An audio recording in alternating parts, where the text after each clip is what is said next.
Mas eu vou propor o seguinte, né? A gente tinha aqui umas 3 questões, eu estou pensando aqui em unificar 2. Então, assim, vou unificar 2 questões, vou lançar já para vocês, e isso vai nos dar um pouco mais tempo também. Então, eu vou ser mais generosa aqui no tempo para vocês pensarem e interagirem com essas questões, né? Então, porque assim, a gente pensa, poxa, mas se é tudo isso, né, que cada uma de vocês falaram, se ela é tão importante, se ela abrange, se ela expande tanto, né? Se ela tem esse potencial, por que ela incomoda, né? Assim, a gente tem que fazer essa pergunta.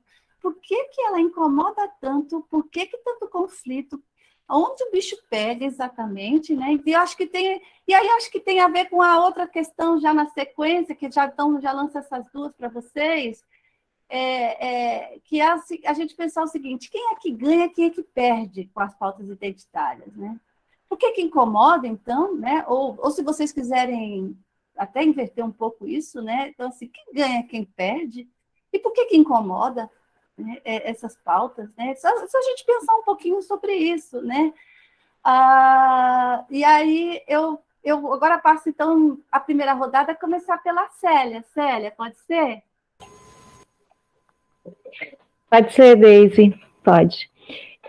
Olha só, o que eu vejo nesse sentido, isso está tudo perto de nós, a gente consegue ver se a gente presta atenção.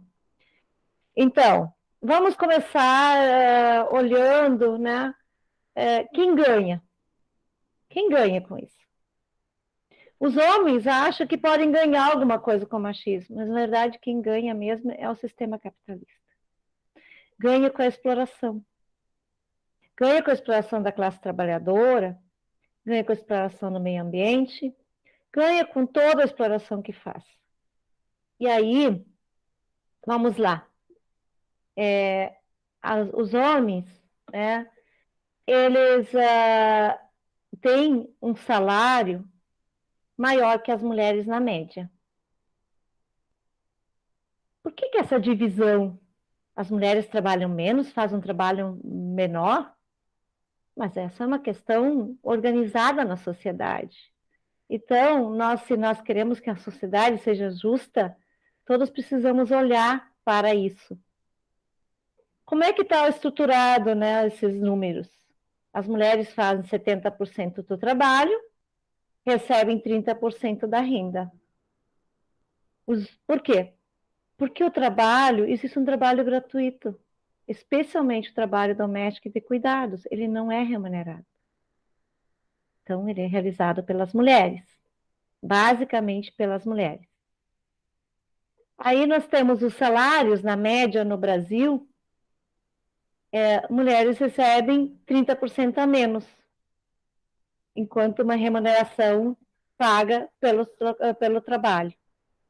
Então, quando nós olhamos para isso, nós podemos dizer, mas é injusto, né?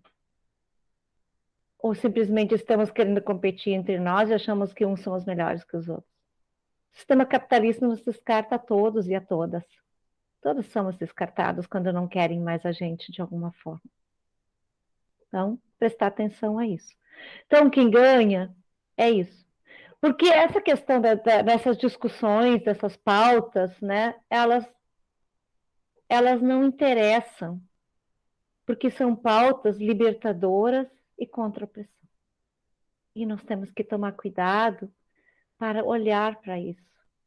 Não nos acharmos melhores nem piores. Nós precisamos realmente igualar por cima e não por baixo. E quando eu vejo, né, que essas situações elas acontecem, nós temos essa divisão cultural e nós precisamos superar ela. As leis não vão resolver isso. E essa divisão cultural, ela que realmente faz a diferença. Por isso que mulheres sofrem violência em casa, porque essa é uma questão cultural. A lei diz que não pode. Tem Lei Maria da Penha, todo mundo conhece. E eu vejo que a gente precisa pensar. Eu vou trazer um exemplo de uma questão bem específica, que é uma pauta que tem consequências. A questão das cotas. Por que foram implantar a questão das cotas nos diversos espaços? Nas universidades, por exemplo. é uma polêmica, é uma inclusão, é uma melhoria, né, para nivelar por cima e não nivelar por baixo. Um público que sofre grande discriminação são as pessoas de origem indígena nas universidades.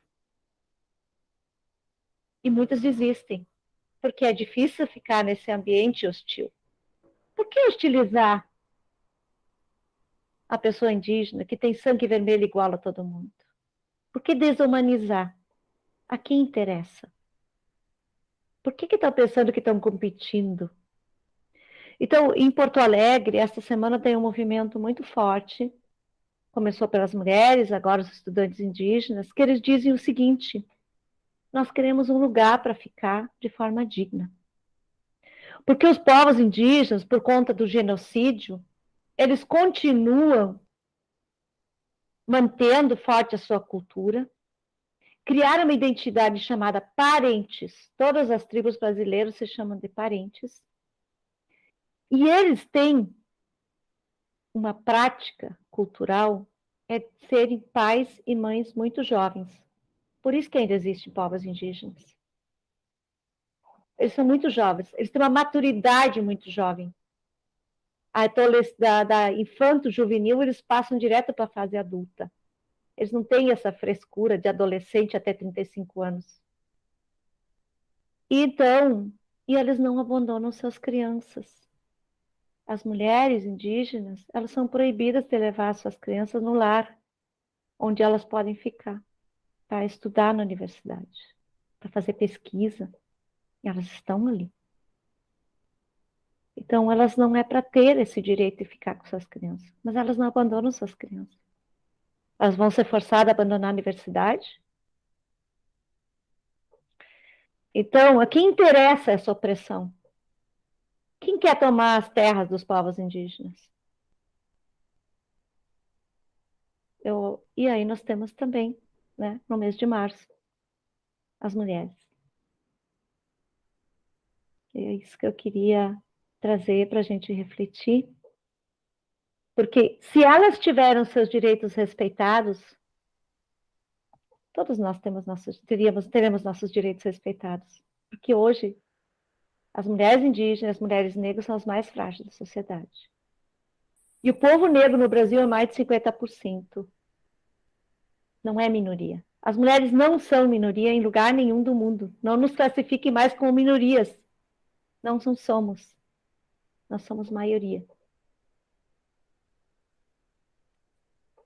Muito bem, Célia, muito obrigada. Agora eu vou fazer um pouco aqui a roda girar na fala da Anabelle. Para a Anabelle, pode ser, Anabelle? Vamos ver como é que vai estar seu som. Vocês estão me ouvindo bem? Estão ouvindo? Ah, que eu tirei aqui o fone para ver se o som fica um pouco melhor. Então, vamos lá. Eu acho que a Célia já deu a resposta cabal, assim, de quem é que ganha quando a gente empurra essas pautas para debaixo do tapete. É o capitalismo. Ele vai garantir essa sobreexploração que a ele tanto interessa, né? Então, se ele explora o trabalhador branco, mas se ele consegue explorar ainda mais o trabalhador negro, se ele consegue explorar ainda mais a trabalhadora negra, se ele consegue explorar ainda mais o indígena, o deficiente, ele vai fazer. Esse é o objetivo dele, né? E aí, se você me pergunta, mas se isso é assim, e a gente está falando aqui de problemas com essas pautas dentro da esquerda, que teoricamente também são anticapitalistas, por que a gente tem essa dificuldade? Eu acho que é uma dificuldade porque o movimento, a universidade, todos os espaços de poder, de fala, ainda são centralizados em homens e brancos, né? Se a gente for ver o movimento sindical, né, o movimento dos bancários, que é um dos movimentos mais organizados do Brasil, né, do mundo, que é o que a gente participa, Se você for trazer a questão, por exemplo, racial, é mínima o debate dentro da categoria bancária sobre a questão racial. Muito recentemente, alguns sindicatos iniciaram esse debate, criaram secretarias de igualdade racial, mas ainda é muito aquém do necessário. E o debate de gênero, embora já tenha bastante tempo no movimento, acho que a Daisy, eu lembro muito dela nas conferências, né, brigando lá, porque sempre se colocou como uma coisa transversal, e o que é transversal parece que não é nada. Ah, não, a gente fala um pouquinho da situação da mulher bancária em tudo, assim, a gente fala, mas aí você não aprofunda em nenhum dos debates. Era isso que a gente via nas conferências. A dificuldade de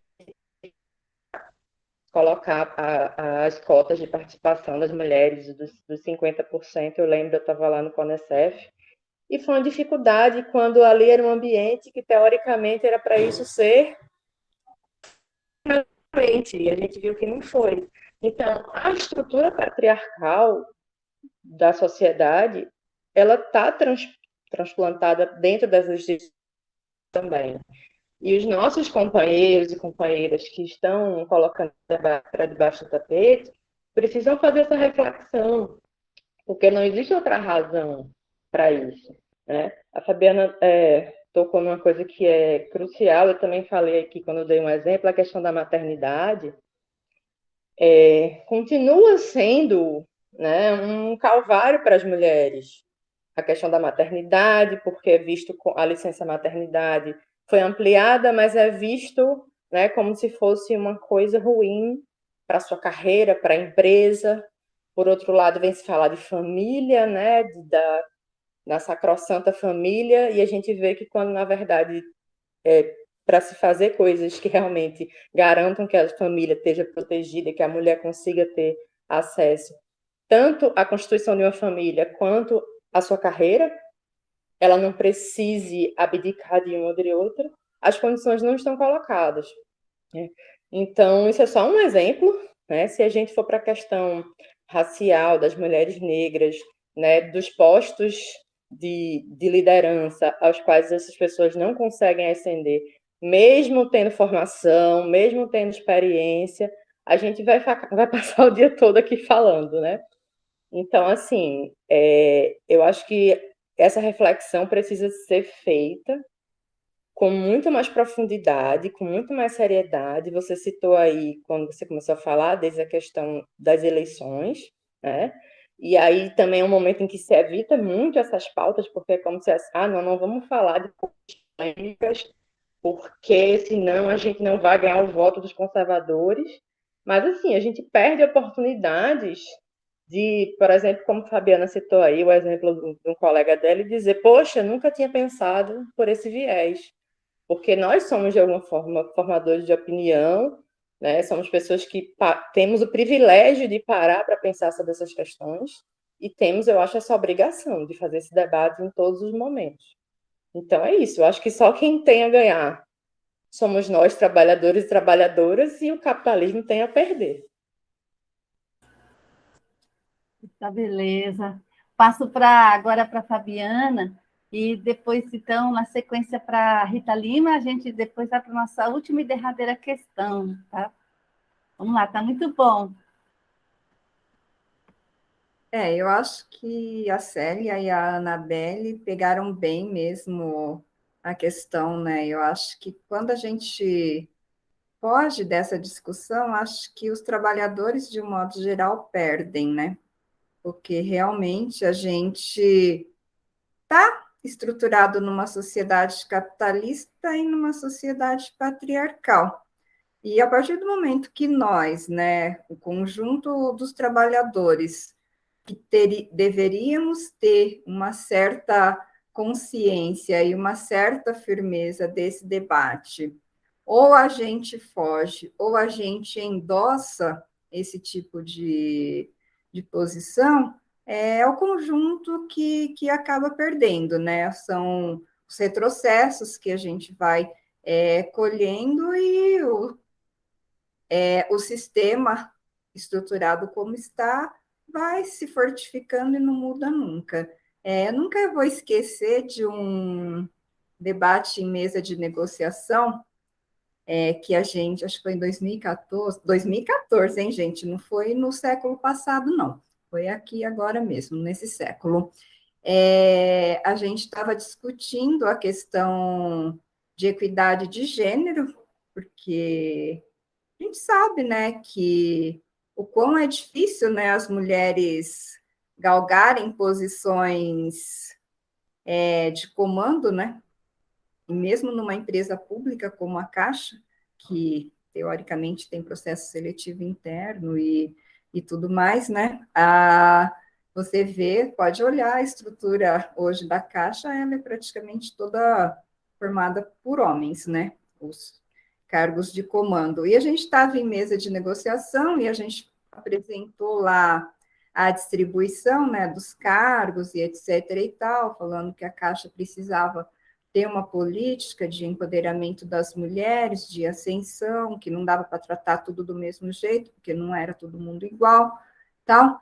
O coordenador da mesa de negociação da Caixa olhou para mim assim, olhou para mim, ainda teve coragem de olhar para minha cara, e dizer que na Caixa as mulheres não queriam ser promovidas, que elas preferiam ficar nas funções mais intermediárias, e etc. e tal. Falei, você vai continuar falando, porque senão vai ficar sem os dentes, se não parar, né? Porque não vou aceitar esse tipo de discussão, ainda mais assim, numa mesa onde a coordenadora era uma mulher, né? Falei, você está ofendendo todas as mulheres, não que só as que estão aqui na mesa, mas todas as trabalhadoras da Caixa. Onde está? Que estudo vocês têm de que as mulheres não querem ascender na profissão, né? As mulheres, comprovadamente, elas têm um nível escolaridade muito maior que o dos homens, isso em qualquer ramo, né? Não só no ramo financeiro, mas se você olhar no geral, você tem um nível de escolaridade das mulheres maior. Então, assim, não, mas é que a mulher precisa ir para casa, tem filho, assim, uma discussão que você olha assim, falei, caramba, né? Voltamos ao século XVIII, XVII, XIX, e eu acho que quando a gente foge de fazer a discussão das pautas identitárias, a gente fortalece esse tipo de posição e a gente perde no conjunto, né? No conjunto de todas essas pautas. E por que eu acho que as pautas incomodam, né? Porque eu acho que tem uma acomodação dos homens, né? E aí acho que a Anabelle lembrou bem, né? A nossa estrutura sindical, o quão machista ela ainda é, né? A estrutura de reuniões, a estrutura dos congressos, né? A luta que a gente trava, né? Quando tem que ter uma creche para que as crianças possam, que as mães e às vezes até os pais, né? Precisam ir para levar seus filhos, e aí vem a discussão principal, mas quanto isso vai custar, né? Caramba, mas nós não estamos falando aqui de custo, né? Nós estamos falando em garantir a participação das pessoas, em ampliar a participação. Então, assim, é uma estrutura, então eu acho que incomoda, porque tem uma estrutura acomodada, tem uma estrutura que não quer perder o seu espaço, né? Não quer abrir, e eu acho que não perderia, né? Apenas ampliaria os espaços de participação. E eu acho que tem muito também do desconhecimento, né? Acho que da ignorância. Então, acho que também, quando a gente começa a fazer essas discussões, você começa a mostrar posições e lados, né? Olha, vamos refletir, tem esse aspecto, tem esse outro, né? Então você começa também a, de repente, apontar outros caminhos até então Mas eu acho que, nesse primeiro momento, a gente tem que meter o pé na porta mesmo, né? Porque existe uma acomodação e existe uma estrutura solidificada ali que não quer se mexer. Muito obrigada, Fabiana. Agora vamos ouvir a Rita Lima sobre essas questões, então. Então, eu fui afobada no primeiro bloco, acabei nem me apresentando, né? Eu me senti contemplada na apresentação da Fabiana, mas eu acho que preciso complementar, até porque eu quero reafirmar uma parte dessa minha identidade, né? Como eu sou Rita Lima, sou bancária aposentada da Caixa, estou coordenadora geral do Sindicato dos Bancários do Espírito Santo, sou diretora da FENAI, sou da direção da Intersindical e fui na CUT, entrei na direção da CUT pela primeira geração de cotas. E eu tenho muito orgulho disso, porque foi um debate que dividiu a central, todas as correntes sofreram nesse debate, por uma questão muito simples. E aí eu entro na questão de quem ganha e quem perde. Porque para as mulheres ocuparem o espaço que elas merecem na representação, ela desalojava os homens, que estavam, na verdade, supervalorizados na sua representação. Porque nós éramos muito mais de 30%, né, na categoria, por exemplo, e não tínhamos, às vezes chegava a ter uma mulher na direção, sofrendo todo tipo de violência simbólica para ocupar esse espaço, porque a gente sabe que era muito hostil. Isso acontece nos partidos, isso acontece nos tribunais, isso acontece no parlamento. A gente está vendo aí, atualmente, muitas mulheres de esquerda sendo violentadas pela violência política, pela desqualificação, por assédio sexual, por abuso de toda a natureza, porque simplesmente são mulheres. E sem contar, né, que no nosso setor, por exemplo, a gente tem, quando leva para a questão de raça, a gente conta nos dedos quais são as mulheres negras que você vê dentro das agências bancárias, só em bancos públicos. Por quê? Porque existe um estereótipo que te tira desse lugar, porque para ser bancária do Bradesco precisa ser branca, gostosinha, né, na visão deles, né, porque precisa vender produto. Como se a nossa imagem de negra, nosso jeito de pentear os cabelos, nosso jeito de vestir, impedisse que os negócios aconteçam. Então, esse tipo de violência a gente ainda sofre nos dias de hoje. E aí pensar assim, mas, como disse lá o negociador na Caixa, e isso é muito comum, não, as mulheres não acendem porque elas não querem. Mentira! As mulheres não ocupam determinados espaços porque ela tem tripla jornada, porque os cuidados com os filhos, os cuidados com a educação, o acompanhamento educacional, fica por conta, como disse a Célia, das mulheres. E isso é trabalho não pago. Então, quem ganha com isso é o capitalismo, que desde sempre se apropriou do patriarcado para aumentar seus ganhos. Porque, olha só, o Diese, inclusive, tem um estudo sobre isso, né? Quanto que o capitalismo ganha com a gente fazendo o trabalho doméstico, os cuidados gerais, né? Porque precisaria de ter uma passadeira, precisaria de ter uma cozinheira, precisaria de ter, né, quantas babás, né? E tudo é trabalho, tudo é trabalho. E se é trabalho, precisa ser pago. Precisa, pelo menos, ser reconhecido socialmente na questão previdenciária. E, inclusive, com isso, perdemos mulheres e homens. Então, de fato, a Célia foi muito feliz ao dizer que quem ganha com tudo isso, com o machismo, com o racismo, com todo tipo de fobia, né, com a orientação sexual, quem ganha com isso é o capitalismo. E quem perde somos todos nós. Sabe por quê? Porque fica uma sociedade de opressores, uma sociedade onde você não tem oportunidade de demonstrar, inclusive, os seus talentos, porque você não tem espaço para isso.